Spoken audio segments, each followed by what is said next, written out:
মিয়ানমারে ৭.৭ মাত্রার এক শক্তিশালী ভূমিকম্প আঘাত হেনেছে। আজ শুক্রবার দুপুরে মধ্য মিয়ানমারে আঘাত হানা এ ভূমিকম্পে ইয়াঙ্গুন এবং প্রতিবেশী থাইল্যান্ডের রাজধানী ব্যাংককে ব্যাপক আতঙ্ক ছড়িয়ে পড়ে।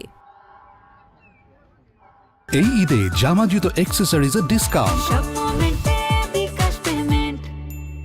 আতঙ্কিত হয়ে বহু মানুষ ভবন থেকে বেরিয়ে এসেছেন বলে প্রত্যক্ষদর্শীরা জানিয়েছেন। তবে এতে উভয় দেশে কী পরিমাণ ক্ষয়ক্ষতি হয়েছে কিংবা এতে হতাহতের ঘটনা ঘটেছে কিনা তা তাৎক্ষণিকভাবে নিশ্চিত হওয়া যায়নি।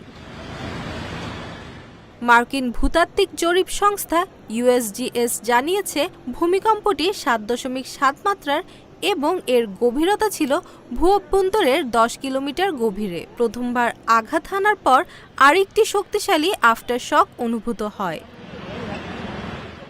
USGS অনুসারে ভূমিকম্পের কেন্দ্রস্থল ছিল মান্দালয় শহর থেকে প্রায় ১৭.২ কিলোমিটার দূরে, যার জনসংখ্যা প্রায় ১২ লাখের মতো। তবে মিয়ানমার থেকে তাৎক্ষণিকভাবে ক্ষয়ক্ষতির কোনো খবর পাওয়া না গেলেও ব্যাংককে ভবন ধসে পড়েছে।